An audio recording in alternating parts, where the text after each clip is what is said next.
O Flamengo empatou no primeiro Fla-Flu do ano em um jogo horrível. Então bora acompanhar a entrevista coletiva pós-jogo do nosso treinador Felipe Luiz. Deixa seu like, se inscreve no canal e bora lá. Da revista Placar. Queria que você falasse um pouco sobre o jogo de hoje, né? O pessoal que assistiu achou um jogo ruim, né? E por que foi um jogo ruim na tua visão ou não foi um jogo ruim? E queria que você falasse também rapidinho sobre o Luiz Araújo. Se a questão dele é física, você está ele está com alguma questão física e você está tendo esse controle de minutagem em relação a ele, ou realmente é uma opção por deixar ele mais assim no banco de reservas? É um jogo ruim. Não, na verdade é um jogo difícil. Fla-Flu nunca é fácil. Fla-Flu é um jogo truncado, onde o adversário sempre tem as suas armas, tentam destruir as nossas jogadas, tentam marcar e fazem bem. Não é fácil jogar contra o Fluminense, que não tem nunca o peso do Flamengo de ter que dominar o jogo, de ter que se impor e tudo mais. Então sempre é mais fácil destruir do que construir, né? Então fizeram bem, fizeram uma grande marcação, anularam bastante os nossos meio-campistas, mas mesmo assim acredito que as chances mais claras foram nossas. A maior parte do volume do controle do jogo foi nosso. Eu não lembro de uma chance assim clara deles. E é só o primeiro dos jogos contra o Fluminense que nós vamos ter durante o ano, que vão ser vários jogos contra eles. Então, como eu falei, nunca é fácil. Valorizo bastante o esforço dos meus jogadores e tudo que aconteceu durante o jogo, as adaptações, as mudanças e tudo que eu pedi eles fizeram. E principalmente é isso, até o final do jogo todo mundo correndo e todo mundo se entregando, nunca ninguém fazendo algo que não deveria fazer, fazendo algo por sua conta, senão todo mundo pensando na equipe. Isso para mim é o que mais importa. E para o torcedor pode ser que realmente seja um jogo mais chato, por 0-0, mas muito influenciado, né, por alguns fatores externos, o calor. Não gosto de dar desculpa, mas é verdade, muito quente, a bola, campo duro e fica um jogo mais... perde um pouco de intensidade. O jogo à noite sempre é mais intenso, o frio é mais intenso ainda. Isso é um fato do futebol, mas não é desculpa do nosso time não ter feito a mesma coisa que vinha fazendo nos outros jogos. E sobre o Luiz Araújo, um cara que teve uma lesão seríssima no joelho, está tendo minutos cada vez mais, teve 60 minutos no outro dia. Estamos tentando controlar a carga desses jogadores para eles não fazerem 2 jogos seguidos, como o Ayrton teve que fazer hoje, o Everton teve que fazer hoje. Inevitavelmente alguns vão ter que fazer, mas o nosso principal objetivo é cuidar e mimar esses jogadores, principalmente esses jogadores que vieram de lesão, para poder chegar bem no Brasileiro. Eu já falei, eu falo 1, 2, 3 e não vou matar ninguém no Carioca, não vou. E se isso custa meu trabalho, azar. Eu vou pensar mais para frente, vou querer ganhar o Carioca, não vai servir de desculpa para nada, porque com o time que eu sempre falo, com jogadores que vão jogar, mais do que suficiente para poder ganhar. Felipe, boa noite. Emanuele Ribeiro, do GE. Globo. Você falou sobre esses fatores que influenciaram talvez esse jogo chato para o torcedor. Um desses fatores que a gente comentava aqui antes é a falta que fizeram De La Cruz e Arrascaeta, que foram poupados para esse jogo de hoje. A gente sentiu a falta desse meio de campo mais criativo e, com certeza, esses 2 jogadores contribuem muito para isso. Muita falta, como que pensar o time do Flamengo sem esses 2 jogadores, sem o Arrascaeta, quando ele não tiver à disposição? Qual é a dificuldade para pensar esse meio de campo dessa forma? E você acha que no segundo tempo faltou talvez mais ousadia ali para o Flamengo para tentar levar essa vitória? Quando você fala de Arrascaeta, é um jogador único, um jogador especial, e todo mundo sabe da qualidade que ele tem, e ele vai fazer falta aqui e em qualquer lugar que ele tiver, sempre. Mas esse foi o mesmo time da final, né? E lá não fez falta. Só que hoje, como no resultado não veio, e aí sim a gente começa a falar dos jogadores que não estão. Né? E eu valorizo os que sim tiveram hoje, os que sim se esforçaram, lutaram e fizeram tudo o que eu queria. O meu plano de jogo não funcionou como outras vezes, E é futebol. Acontece, né, é futebol. Não consegui dar tempo pro Plata do jeito que ele teve no outro jogo contra o Botafogo, não consegui dar soluções pro Bruno Henrique que ele teve no outro jogo, e acaba que o jogo não ficou tão limpo, né? Eu esqueci mais uma coisa que você me perguntou. Do segundo tempo, começamos muito bem o segundo tempo. Muito bem, muito bem. No segundo tempo a gente começou em cima deles, criando chances, e é claro que tem ajustes que temos que fazer, mas não acredito que tenha faltado ousadia. Tem sim um mérito grande do Fluminense em poder defender, em ser muito agressivo na marcação, fazer bastante faltas, e pararam bastante o jogo, e isso é mérito deles. Oi, Fili, aqui, David Sharp, Antenados na Jogada. Você falou do Fluminense várias vezes, da dificuldade que é jogar, né? Inclusive, o único time que ganhou do seu Flamengo agora, como técnico, foi o Fluminense. Aí eu queria te perguntar, você como técnico agora e ex-jogador do Flamengo, se o Fluminense está um pouco engasgado exatamente por tudo isso, ganhou duas finais do Flamengo seguidas de Carioca, enfim, na época até 2020, 2021, dava dificuldade também, o Flamengo com um time superior conseguia, né, o Fluminense ia lá e ganhava. Se tem isso, e também te perguntar um pouco sobre o gramado do Maracanã, porque você falou que está duro, né, o gramado passou por um tempo grande aí de reforma. Sempre, como eu falei, um clássico sempre é difícil jogar, tem esse contexto, né, os jogadores que não estavam tão bem do Fluminense, eles aparecem, eles crescem nesses momentos. Então a gente vê a melhor versão de Martinelli, de Arias, o próprio Fuentes, lateral esquerdo, fez um grande jogo, e a gente viu hoje um grande Fluminense e um grande treinador que sabe defender muito bem, como ele fez, que é o Mano. Então, mas não está engasgado, nunca eu penso assim. A única coisa que eu penso agora é em ganhar o próximo jogo, e assim eu vou para frente, pensando para frente, eu não fico remoendo e nem tentamos. Como eu falei, é a primeira vez que a gente joga contra o Fluminense durante o ano, e vão ser mínimo 4, né? Ou é por aí. Então vão ser várias vezes, já foram outros anos que foram 6 vezes, e a gente já se conhece bem, os jogadores se conhecem bem, então sempre é um jogo difícil, e para os dois lados. Pode ter certeza que para eles também foi complicado, mas sempre vamos querer ganhar um Fla-Flu, que é um jogo histórico. Outra coisa? O gramado. Não, é uma briga eterna. É uma briga eterna. Assim, eu entendo, é muito quente. Para cuidar de um gramado não deve ser fácil. Mas temos que pensar nos jogadores, temos que sempre fazer esforço, e se custar mais caro um investimento, temos que fazer um investimento. E se tiver que trocar o gramado em algum momento e fazer um investimento alto, tem que fazer um investimento alto, porque é fundamental para o espetáculo, né? Aqui no Rio de Janeiro o clima é extremo, para os dois lados, todo mundo pode falar, mas na verdade o telespectador fica um jogo mais chato, fica um jogo mais truncado, a bola quica muito e é prejudicado todos, né? Felipe, boa noite. Gabriel Reis, canal Paparazzo Rubro Negro e revista Placar.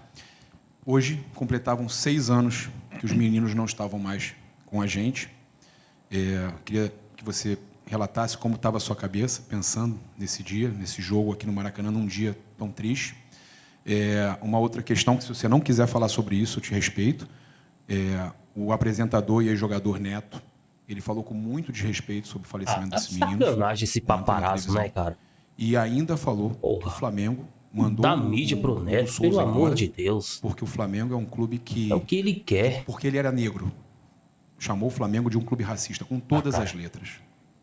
E eu queria te dar a oportunidade, porque sempre você está aqui há 6 anos, sempre além de tudo, é rubro-negro, mas está aqui há 6 anos e viu como as coisas acontecem aqui.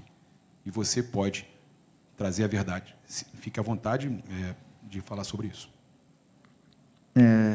Sobre os meninos, é uma data que temos que lembrar, porque como eu falo sempre, né? Eu jamais vou esquecer, jamais. E eu não estava aqui, mas eu sinto muito esses meninos aqui no ninho, a presença, cada vez que eu entro ali. Hoje de manhã até falei com 2 pais, pai do Bernardo e do Christian, e tem uma conexão. Então, assim, é importante que eles sejam lembrados. Eu acho que os pais, eles querem isso, né? Que é importante para o pai saber que o clube está cuidando com carinho desse assunto. A memória, né? Que não aconteceu e pronto, vamos esquecer. Não podemos esquecer. Temos que lembrar que esses meninos, como eu falei, vieram aqui atrás de um sonho e não saíram, né? Voltaram para casa num caixão. Isso é muito triste para quem é pai. E é uma data que temos que lembrar deles, né? A torcida sempre lembra e é importante que eles sejam lembrados. Sobre o Neto, assim, um comentário infeliz. Acredito que ele deve ter sido... Eu não sei o que ele falou, sinceramente. Sobre os meninos, eu não sei. Deve ter sido infeliz. Às vezes, todos cometem erros e não tenho dúvida que se ele falou uma coisa dessas, ele deve estar arrependido e vai se retratar. Não tenho dúvida disso. Não. O Hugo, eu vi ele crescer, eu vi ele evoluir, vi ele ser importante e perder a vaga no time. E ele mesmo, né, não estava bem, e ele mesmo sabia que tinha que sair do time, eu era companheiro dele, mas é um cara que deu a volta por cima e que conseguiu, quebrou a cara, foi para Portugal, saiu da zona de conforto dele do Rio de Janeiro, mudou as amizades, um cara que começou a se dedicar para o futebol e hoje deu a volta por cima e já estão falando dele na seleção brasileira. Isso é mérito total do Hugo, né?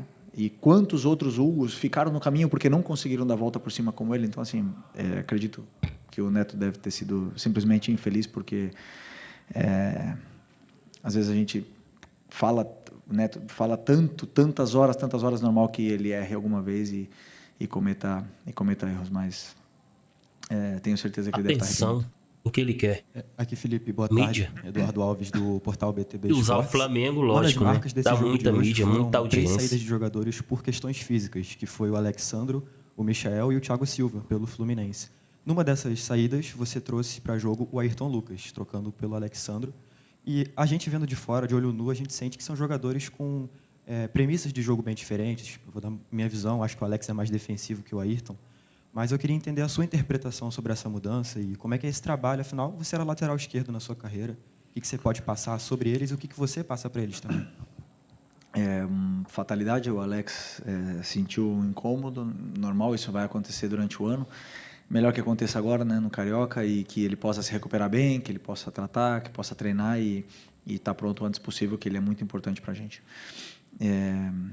E o Ayrton entrou e eles têm a mesma função no campo, né?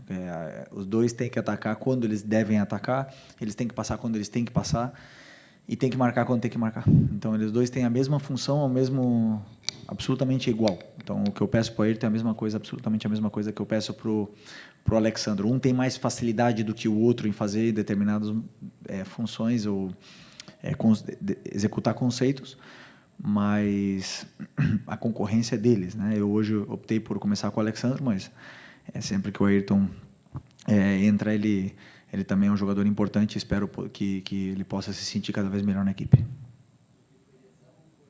Não sabemos ainda, mas é um incômodo, né? Com 7 minutos foi um incômodo que ele sentiu na coxa. Não sabemos ainda se é lesão ou não, amanhã devemos ficar sabendo. Mas o Alex é um cara que se conhece bem, então não quis correr riscos. Boa noite, Felipe. Léo José, do Coluna do Fla. Essa primeira janela de transferências, ela se fecha no dia 28 de fevereiro, né? O Flamengo já contratou o Danilo e também o Juninho. Só que agora, recentemente, emprestou o Alcaraz. Eu queria saber se existe uma demanda da comissão técnica para com a diretoria, pedindo algum reforço, a reforçar algum setor do time, ainda nessa primeira janela? Não. Estou absolutamente feliz com o grupo que eu tenho na mão, o elenco que eu tenho na mão. Mas claro que sempre atento às oportunidades de mercado. Tenho conversas diárias com o departamento de scout, com o Boto, sobre jogadores, sobre possíveis saída e entrada de jogadores, e esse é um assunto interno, mas não pedi ninguém. Okay. Fala, Felipe. Rafael aqui do BarbaCast. Na entrada do time, né, os reservas geralmente entram com uniforme, não com uniforme de jogo, né, uniforme de treino, sei lá, de aquecimento. É da mesma escola do Paparazzo. Entrou com uniforme de jogo. Havia alguma suspeita, alguma coisa em relação ao Alexandre no começo, ou foi só coincidência mesmo? Porque o Alexandre saiu rápido, enfim. Idiotice, meu Deus. Não sabia disso. Não tinha nada. Se o Alex tivesse relatado algum desconforto, algum incômodo durante a semana, com certeza ele não estaria em campo hoje. Mas não, ele falou que foi um gesto onde a perna dele ficou presa na perna do outro e uma coisa assim. Então, ele vai poder explicar melhor do que eu. Eu não sabia desse assunto do Ayrton, né? Talvez estava prevendo que ia entrar, não sei. Mas não, o Alexandre entrou no campo 100%. Felipe, aqui, Lu da Flá TV. O quanto que você entende que esses jogos, ainda esses próximos clássicos, ainda seguem como jogos de preparação para o Flamengo, né? Que ganhou uma Supercopa, foi um jogaço e gera toda aquela empolgação. Mas o quanto que você entende que esses jogos vão ser importantes para a sequência dessa preparação? Você acabou de falar aí em objetivo de Campeonato Brasileiro e tudo mais, para que os jogadores cheguem na sua plenitude. E o quanto que esses clássicos agora próximos vão servir como boas métricas para você também como treinador? Pergunta, aí sim. Eu sempre penso que o jogo ele é um guia, né, para a gente ver onde estão os problemas e atacá-los e corrigir esses problemas cada vez mais. E o time ir evoluindo, né, nessa curva. E às vezes os jogos que são mais difíceis como hoje são os que mais te dão pistas, né, da onde a gente deve melhorar, o que mais. Então, como eu falo, jogar é o maior guia que você tem, porque muitas coisas acontecem que não acontecem no treino. Sobre usar como preparação é o seguinte, o que eu falo, eu não vou dar sequência de jogos, de 4, 5 jogos para os jogadores agora no começo do ano, porque eu quero que eles façam essa curva e eles estejam no ápice da performance no começo do Brasileiro e consigam manter durante toda a temporada. Sem nenhuma dúvida, jogadores vão se lesionar, jogadores vão ter incômodos, vão sair do campo, não tenho dúvida disso. Isso aí sempre acontece, todos os anos, em todas as equipes do mundo. Mas eu quero tentar chegar o melhor possível com todo o elenco para o começo do Brasileiro. E isso quer dizer que eu vou abrir mão do Carioca? Não vou abrir mão do Carioca. Eu quero ganhar, quis ganhar do Fluminense hoje, quero ganhar do Botafogo, quero ganhar do Vasco e as fases finais também. Então é importantíssimo que a gente cuide desses jogadores, mime eles, que eles estejam o melhor possível para quando começar realmente a sequência de jogos, aí sim. Quando começar a sequência de jogos, aí não dá mais para parar. E é importantíssimo que a gente esteja preparado. Show. Tá, nação, o Flamengo empatou no primeiro Fla-Flu do ano de 2025, 0-0.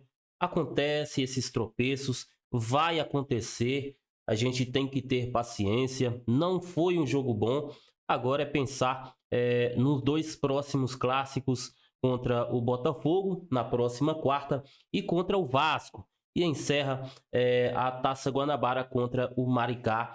Aí a gente já pensa nas fases finais, na semifinal do Campeonato Carioca. É isso. Deixa seu like, se inscreve no canal, link na descrição da Flá TV como créditos de direitos autorais. Até o próximo vídeo. Saudações.